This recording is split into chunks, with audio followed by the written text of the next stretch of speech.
Welcome to Manage to Engage, the podcast from clearandopen.com, dedicated to the evolution of you because businesses grow when people do. Serving leaders, managers, and people who will be, helping you reach excellence in your work and achieve your personal goals at the same time. Sign up for the free course at clearandopen.com. Show me someone who is engaged in some kind of training process, and I will show you someone who needs to do something or be something that they don't want. What is the overlap between what they want and what they need? Because if you only give them what they need and you completely disregard what they want, you alienate the learner. Hi, it's Joseph, and thanks for tuning in to Manage to Engage, the podcast from clearandopen.com. How engaged were you in school? When you were taught a new principle in class and then given a homework assignment to do before the next class, were you engaged? What if instead you were assigned the homework first, before learning the principle you needed to do it? What if you were asked to do something really difficult, something that challenges your ability to think critically and solve problems? You'd probably fail, and you'd probably not enjoy it, and you would probably be a lot more engaged in the learning process. It might not be as easy as the way we're usually taught things. In fact, it might be downright hard. But there's a level of difficulty that is desirable if you want to develop and grow as a human being. So over the next 4 episodes, we'll be exploring this concept of desirable difficulty and why we are all likely being disserviced by the increasing convenience of society today. I offer weekly member webcasts, online courses, and mentorship at clearandopen.com because it's my truth that with the right tools, anyone can eliminate the people, money, and time problems holding them back in business. And I share parts of these webcasts and courses on this show because I want to help you too. If you're enjoying the show and learning from it, I'd love your feedback. If you're listening to the show on an Apple device, all you have to do is open the podcast app, view the full description of this episode, and click the link to leave a rating and review for the show. Thanks so much for listening. Let's start the show.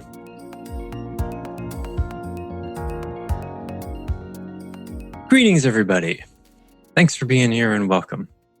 So normally we begin with digestions and questions, but I want to forego those or temporarily delay those because I want you to bring your questions and digestions, if you have them, and I hope you do today, in the context of a prelude.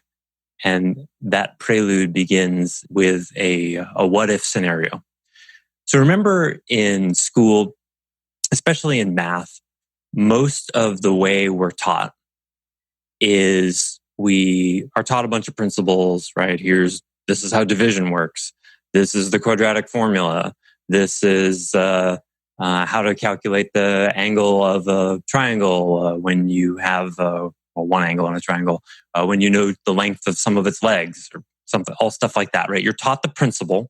Shows you how well I was in math, how good I was in math. Given enough time, I could recreate it. But we're taught the principle. Teacher goes through some examples, people ask questions, and then you get homework, right? Using what you've learned. That's how it is in math, certainly, definitely in science. In some of the humanities, it's a little more subtle, but that's generally the case. They teach you the principles, they give you the tools, and then they say, now go apply it on your own, run into problems, bring your questions, and we'll work through it. And that's pretty much what happens in every class for, all of them for like 15 plus years. So imagine one math class is taught that way. And then another math class is taught exactly the same way, same teachers, same pace. But instead of the principles being taught first, the homework is given without the students having the tools to be able to successfully solve them. In other words, imagine being given, a bunch of trigonometry questions where the questions are around figuring out, using SOHCAHTOA. Remember, sine equals opposite over hypotenuse. Cosine is opposite over adjacent. Imagine having to do those kinds of problems without knowing the formulas. How enjoyable would that be? You'd use what you already knew because you'd know something on the subject, like, everything prior to that day in that quarter or semester. And so you'd try to figure it out, and you'd maybe ask friends, and you would just be twisting in the wind. And you probably, depending on the type of assignment, you probably wouldn't get, if you were lucky, maybe you'd get 10 or 20% of the problems right if some of them were really, really easy and there were alternative means to figure it out, right? But you would fail at that homework. So imagine two classes side by side. One's the control group taught the quote normal way, and another one taught this way. In which scenario do you think the students at the end of the year, end of the semester, perform better, learn more, become more competent in the subject matter? In other words, the question is not which is a more enjoyable form of learning, because that one's obvious, but which is a more effective way of learning. And I'll give you a hint. This has scientifically been proven. Which would you think? It has to be the one that doesn't sound like the right one. 50-50, right? And I set it up, right? So now it's the one where you had to do it on your own and screw it up yourself first. Yes. Now, what explains that is the larger question. Because on one level, you could say, well, this is like torture, giving people problems to deal with that they don't have the tools to solve. I mean, it's borderline inhumane. But it results in more effective learning, higher performance, higher scores, increased competence. What explains that? You've got to engage a different part of your brain to figure it out yourself versus the part of your brain where you're learning, listening to somebody else would be my guess. Ooh. Couldn't have said it better myself. And so there's a lot of doors in here. I think there's a list of reasons, and that's one of them. Let me add some words to what you're saying here. It elicits a different kind of engagement, right? Because the engagement we all went through in school is, here's the problem, or here's the principle. When dealing with this kind of problem, you do this, right? And we may or may not tell you why that should matter to you. Usually not, right? But then when you're given a set of problems and you don't have the tools to solve it, it elicits a hunger in you of, boy, I have some problems in front of me and I don't have the tools to solve them. That's a problem for me. I need those tools. I don't have them. And then when you show up in class the next week and the teacher says, so how was that problem set? Everybody's like, rah, that was really hard. I got this far with this equation, but then I ran into this roadblock. And someone else says, yeah, same with me. Oh, well, that's because you don't know the quadratic formula. The what? Well, let me show it to you. And now it occurs to them as a solution to their problem. It completely changes the dynamic of engagement.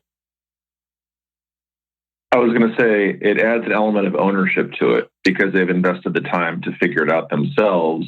They own it. Then when you give them the quadratic formula, it's like, oh, this thing that I've now owned, that makes it easier. Thank you for that. Rather than like a begrudging to AB plus C, right? Yeah. So exactly. Yeah. Really well said. It creates ownership because the emotional part of what creates that ownership is they engage in some emotional turmoil in trying to solve the problem.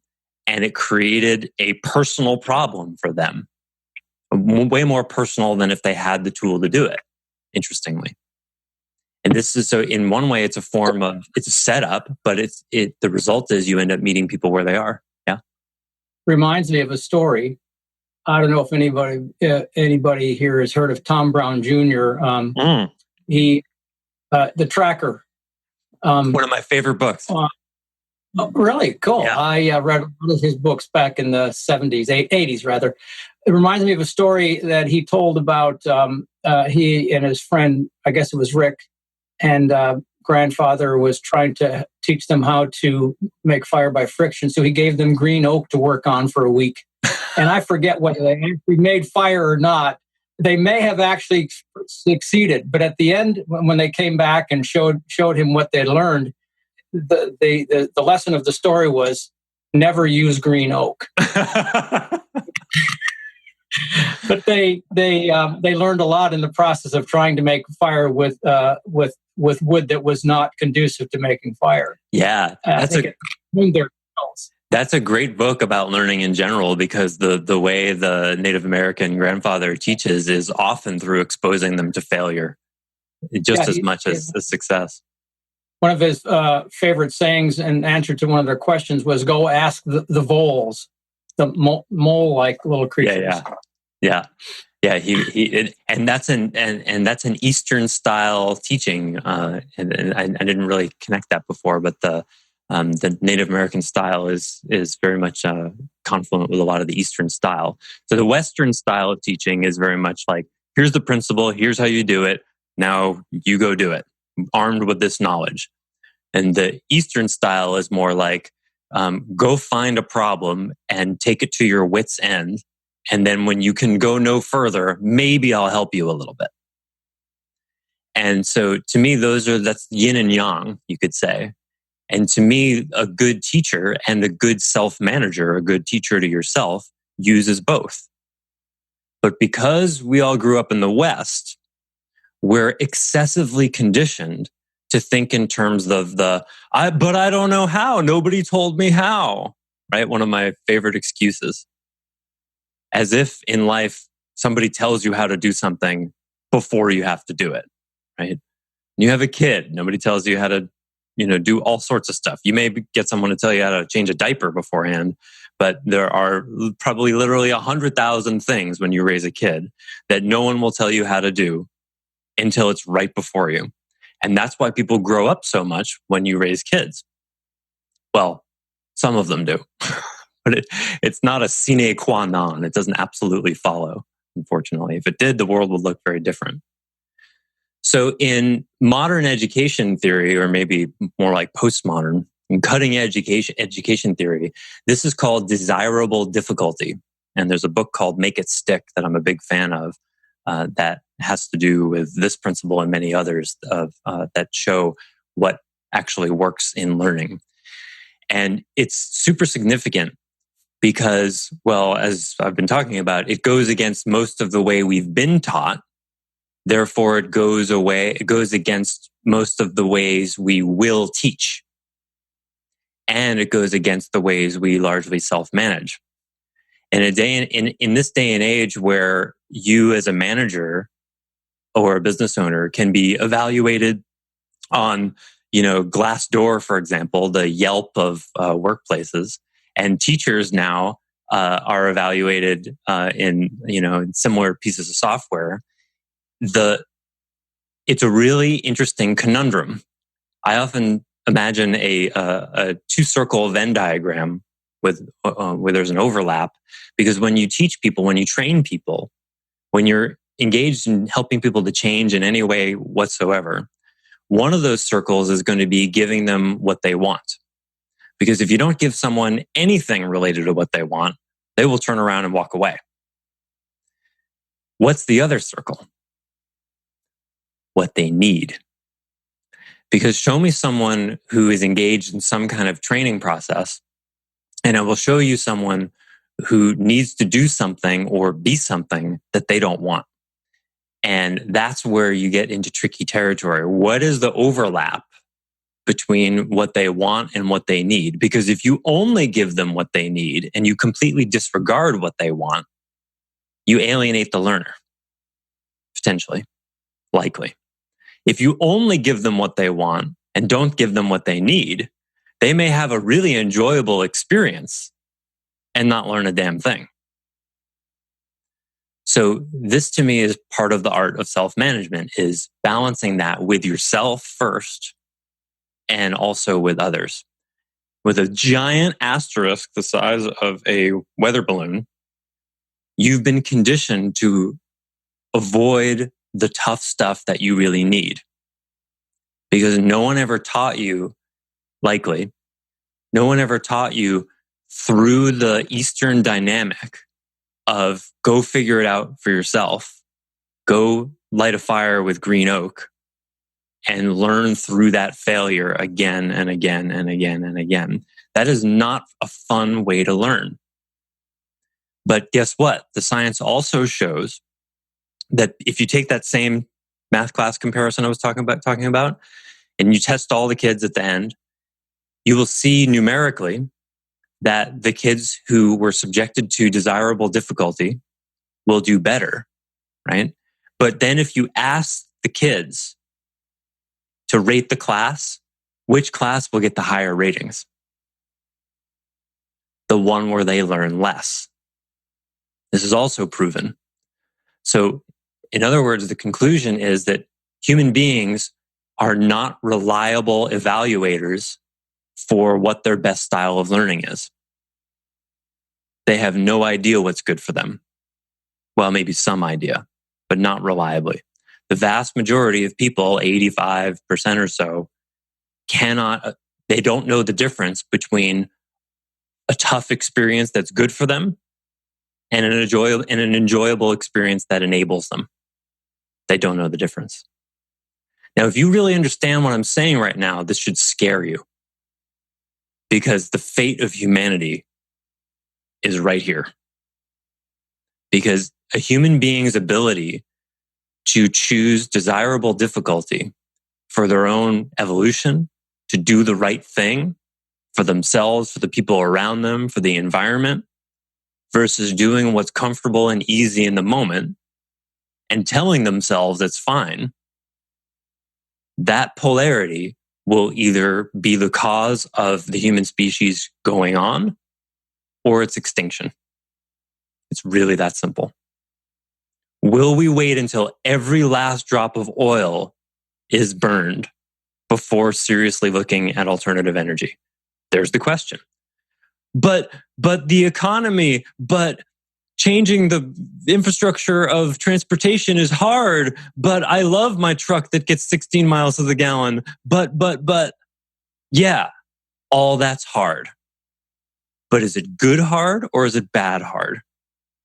That's the moment. Whatever the change is, whatever the dilemma, whatever the issue, most likely that's the question. Can you, in any given moment, choose the desirable difficulty without someone having to cram it down your throat? If you can do this with yourself even 1/5 of the time, you will grow immensely. Most people rarely, if ever, choose their own desirable difficulty. They wait for somebody, and sometimes that somebody is life itself, to cram it down their throat. Well, your wife has divorced you again. This is the 4th one in a row, and she's taken all of your money. Okay. Who's the common denominator? Well, this is the 4th business you've started, and it's failed yet again because you weren't managing the money.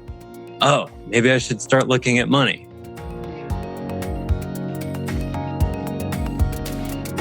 Thanks for listening to Manage to Engage, the Clear and Open podcast.